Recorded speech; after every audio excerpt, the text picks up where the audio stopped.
Oh, hello. Didn't see you there. Identity, you say? Who am I? Now that's a difficult question.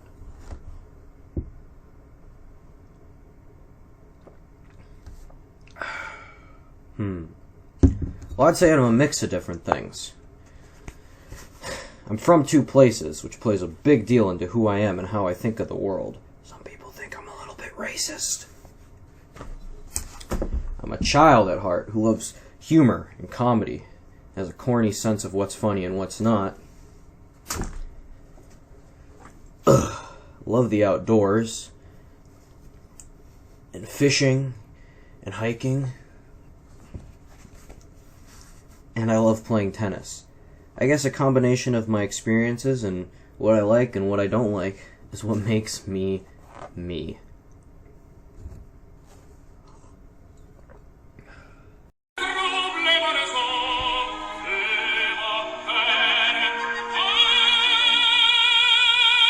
Culture. I said I needed culture.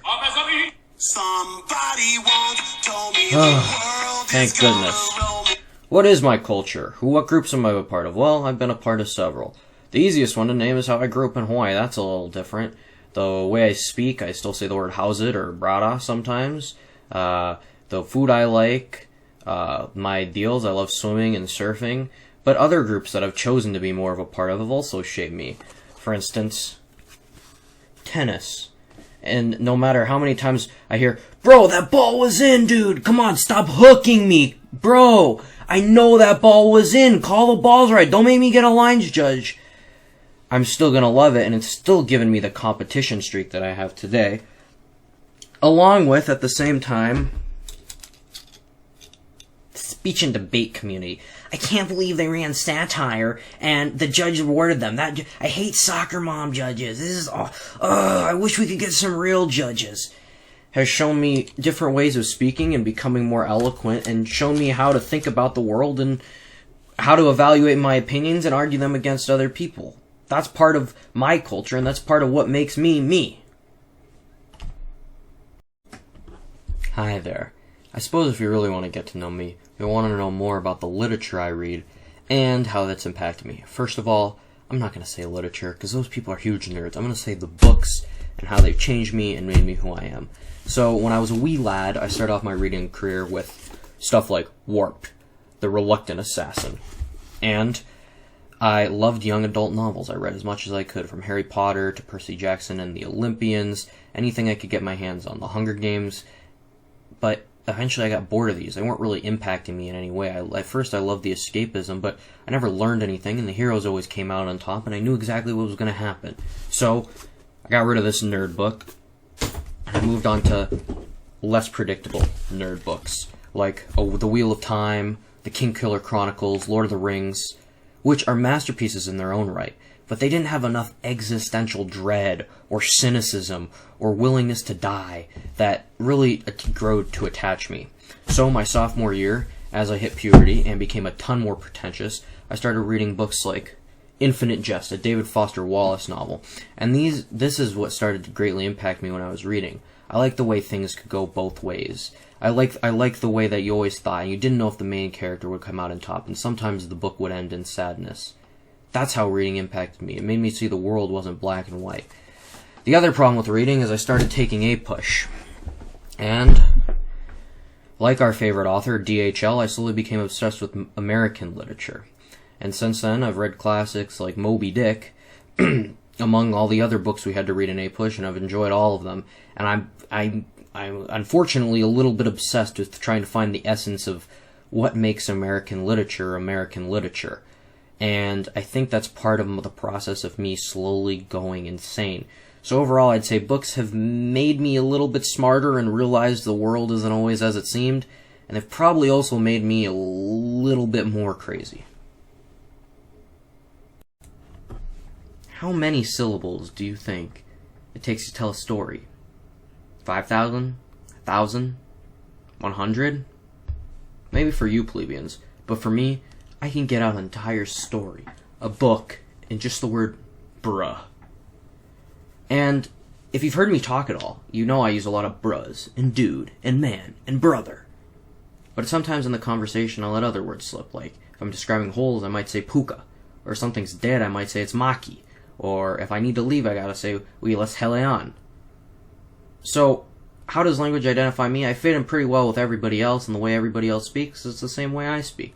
But sometimes I let things slip, like certain Hawaiian words, and people can tell I'm not from Washington fully, and they can tell I'm not quite fit in. I don't quite fit in fully, but that's just how I speak, and that's who I am.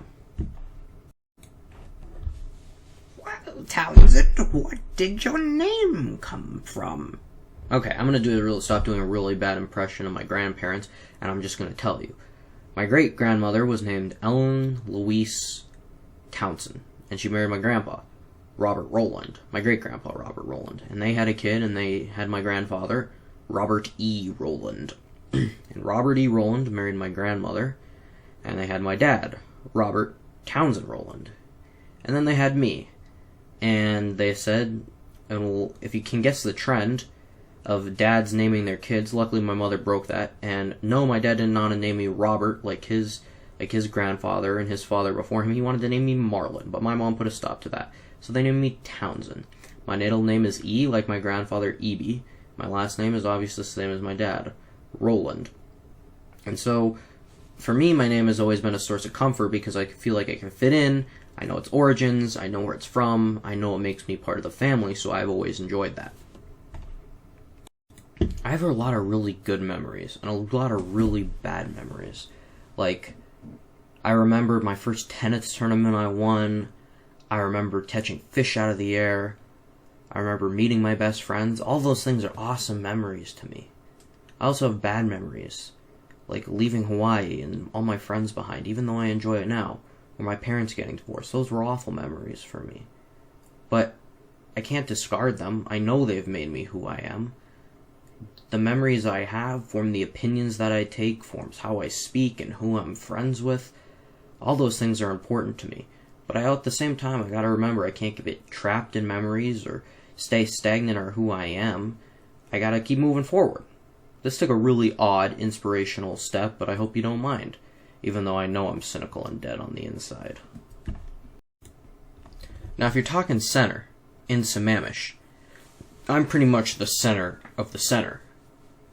I'm white, I'm straight, I'm a somewhat wealthy male. I got it all going for me. But in Hawaii, not so much. Because I don't share the same skin color with the majority of people there, and because a lot of them feel like white people have taken a lot away from them and have done a lot of really negative things to them, they don't really like me there. And that's difficult, because I still sometimes feel like Hawaii is my home, and that's where it meshes and clashes, where I know the food better, I know the landscape better, I know everything I feel like a little bit better in Hawaii, probably even the history. But at the same time, it's not where I'm most comfortable. So that's a little bit weird for me, that kind of ebb and pull, I guess I would say, the pull and push of where I want to be, where I am, and what I am. Am I a Hawaiian person living in Washington? Or when I go back to Hawaii, am I a Washingtonian masquerading in Hawaii? I don't know. I don't know. Where do I feel different? Where am I alienated? Well, I've already talked about me living on Maui a lot, but I'm going to talk about a little bit something else. It was always weird for me when I moved here in 6th grade, because I lost all my friends. I tried to stay in touch, but as a 6th grader, especially as a 6th grade guy, it's just hard. You don't talk very often, you don't care. Some of my friends didn't really have phones at the moment, at the time, so it was difficult staying in touch. So I lost them, and I was slow to make new friends here.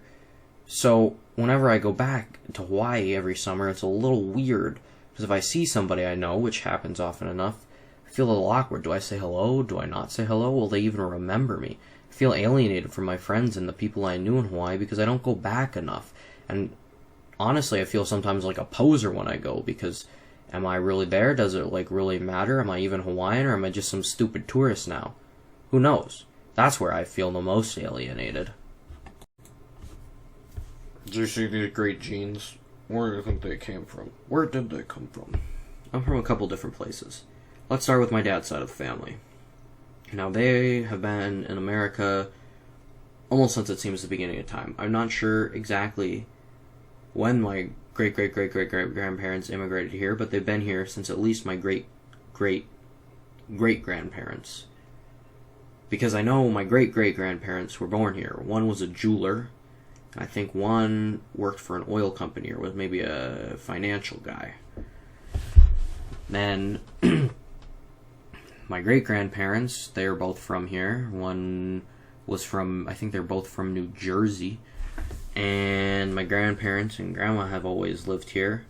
For my mom's side, it's a little bit different, though. My grandmother is extremely Swedish. Full Swedish, always been Swedish. My grandfather is from the old country that no longer exists of Czechoslovakia. I don't know how to say it. And, I mean, I guess that's where I'm from, and I'm pretty privileged to know where I'm from. It feels awesome to know where I'm from. I can always point there on a map. My dad's side of the family, almost all of them are from England. So I can point there and go, hey, this is where I'm from. This is me. This is my family line. This is my family tree.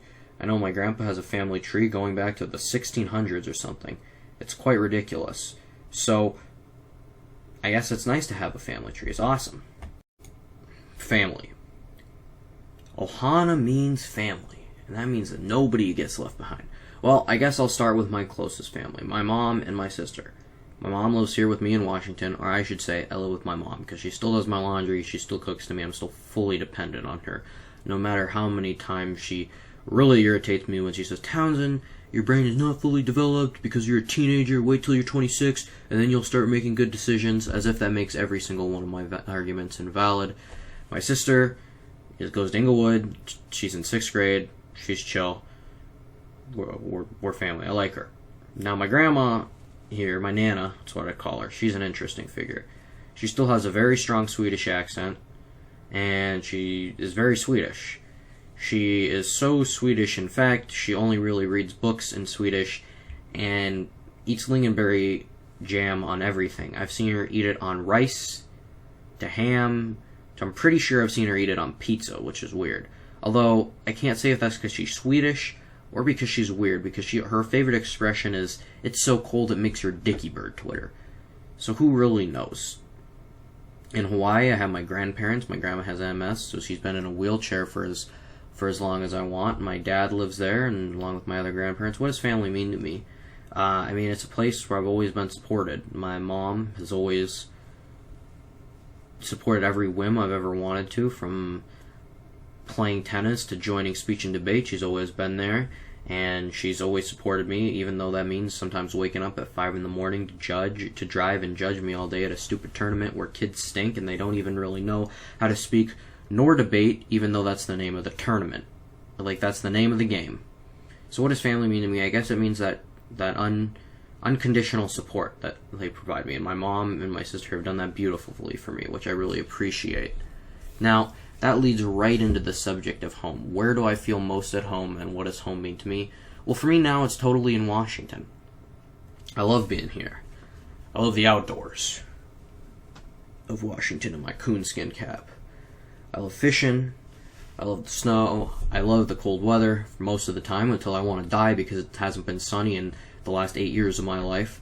I love all that. And all my friends are here now, and I feel like I'm always going to be welcome. I feel like I always have somebody to talk to.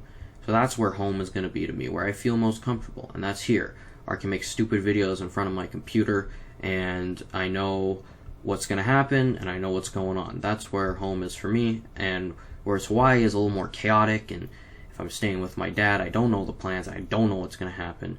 Here is awesome, because I know the plans, I know I'm going to be supported, and that's why home is always going to be in Washington for me. Who am I? Well, I've kind of talked about that. I'm me. I'm Townsend. My time in Hawaii shaped me into liking playing tennis. It shaped me into loving the food like Spam. It shaped me into loving things like swimming and going surfing and fishing. All those things it showed me. I also love things like my friends and speech and debate and playing on my school tennis team and all the clubs I get to participate in Eastlake. Those are all things that make me, me. That's what I've talked about this whole time. It's who I am. Who do I want to be? I want to be someone who's really well read and really smart, and who thinks before they speak, because that's a real problem I have right now. I want to be able to evaluate both sides and critically think and come to my own conclusions. I want to be a good tennis player. I want to be good at public speaking. I want to go to college. I want to be college educated. All of those things make me me. Essentially, I want to feel worthy of the connotations that come around wearing glasses. Even though as stupid as that sounds, I want to feel smart as well as actually be smart. Who do people see me as? I think people see me as really cocky and rude, but I think people forget that I can be sweet, I can be caring, and a lot of times I don't mean it. I'm just too cynical, and I get too irritated with slow questions in class, more so than I should. People should be allowed to speak, I know that, but sometimes I'm too quick to judge in class. I guess I'm defending myself now, but it's fair that people see me that way.